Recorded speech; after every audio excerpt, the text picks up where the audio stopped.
ഒരു പശുക്കിടാവിന് 3 വയസ്സുള്ളതിനെ മാറ്റി നിർത്തി, ഒരു ഊനമില്ലാത്ത ആട്ടുകൊറ്റനെ, ഒരു കോലാടിനെ, ഒരു പ്രാവിൻ കുഞ്ഞിനെ എടുത്തുകൊണ്ട് ദൈവം പറഞ്ഞ സ്ഥലത്തേക്ക് അബ്രഹാം നടന്നു പോവുകയാണ്.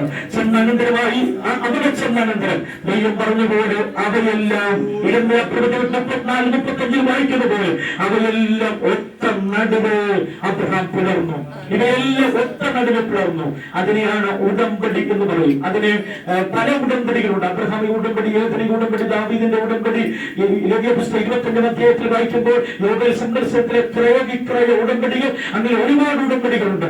ആ ഉടമ്പടി അതിപ്രധാനമായ ഒരു ഉടമ്പടിയാണ് ക്രയവിക്രയ ഉടമ്പടി എന്ന് പറഞ്ഞാൽ വാങ്ങുന്നതിനും വിൽക്കുന്നതിനും തമ്മിലുള്ള ഉടമ്പടി. അതിന് പേഴ്സ് ഉടമ്പടി ഒരു പേര് പറയും, മറ്റൊരു പേരത്തിൽ രക്ത ഉടമ്പടി എന്ന് പറയും. അതിന് മലയാളത്തിൽ മറ്റൊരു പദമാണ്, അതിന് മറുവില എന്ന പദമാണ് ഉപയോഗിച്ചിട്ടുള്ളത്. അതിനെ വിസ്തീരിച്ചുകൊണ്ട് കൊണ്ടുവരാം, അതിനെ വിസ്തീരിച്ച വേഗത്തിൽ കൊണ്ടുവരാം. അബ്രഹാം അതിന് പറയുന്ന മറ്റൊരു പേരാണ് മറുവില. ഇപ്പോൾ ഉദാഹരണമായിട്ട് ജയൻ പാസ്റ്റർ അഥവാ ജോസഫ് പാസ്റ്റർ, അതിന് സെൻട്രൽ പാസ്റ്ററാണ്.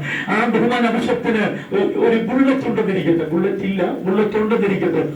എന്നോട് പറഞ്ഞു സൗ പാസ്റ്റർ എന്റെ ബുള്ളറ്റ് വിൽക്കാൻ പോവുകയാണ്. ഞാൻ ബുള്ളറ്റ് എന്ന് കേട്ടപ്പോൾ എന്റെ മനസ്സൊരു അങ്കലാപ്പും ആദിയും ആഗ്രഹവും. ബുള്ളറ്റ് എനിക്ക് ഭയങ്കര ഇഷ്ടമാണ്. ഞാൻ പറഞ്ഞു പാസ്റ്റർ ആർക്കും കൊടുക്കരുത്, ഞാൻ വാങ്ങിക്കോളാം. പാസ്റ്റർ സമ്മതിച്ചു. ഞങ്ങൾ ബുള്ളറ്റ് കച്ചവടം ഉറപ്പിച്ച് അഡ്വാൻസ് ഒന്നും കൊടുക്കുന്നില്ല. ഞാൻ പോകാൻ തുടങ്ങി. പാസ്റ്റർ പറഞ്ഞു അങ്ങനെ പോകാൻ പറയട്ടെ, എനിക്കൊരു കംപ്ലൈന്റ് ഉണ്ട്, ഫോൺ വിളിച്ചാൽ എടുക്കുകയില്ല, അങ്ങനെ കംപ്ലൈന്റ് ഉണ്ട്. അതുകൊണ്ട് സൗത്ത് പാസ്റ്റർ ഫോൺ വിളിച്ചാൽ എടുക്കുകയില്ല, കച്ചവടം പൂട്ടിപ്പോവുകയും ചെയ്യും, വേറൊരിടത്തും വാങ്ങുകയില്ല. അതുകൊണ്ട് നമ്മൾ തമ്മിൽ ഒരു ഉടമ്പടി ചെയ്യാം. എന്താണ് ഉടമ്പടി ചെയ്യേണ്ടത്? ഒരു മൃഗത്തെ കൊണ്ടു നിർത്താം, എന്നിട്ട് ആ മൃഗത്തെ ഒത്ത നടുവ് പിളർക്കാം. പിളർന്നിട്ട് ഞാൻ അപ്പുറം നിൽക്കാം, ജോസഫ് അഥവാ ജയഭാഷ ഇപ്പുറം നിൽക്കട്ടെ. എന്നിട്ട് മൃഗം പിളർന്ന മൃഗത്തിന്റെ രക്തഗണങ്ങൾ ഞങ്ങൾ രണ്ടുപേരുടെ ബലങ്കരമെടുത്ത് രക്തത്തിൽ മുക്കണം.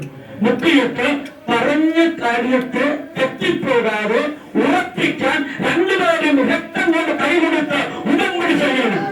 അതിന് രക്ത ഉടമ്പടി എന്ന് പറയും. രക്ത ഉടമ്പടി, പകരത്തിന് പകരമുള്ള ഉടമ്പടി. ഒറ്റവാക്കി പറഞ്ഞാൽ ജീവൻ വെച്ചുള്ള ഉടമ്പടി. ജീവൻ വെച്ചുള്ള ഉടമ്പടിയാണ്. ജീവൻ വെച്ചുള്ള ഉടമ്പടി.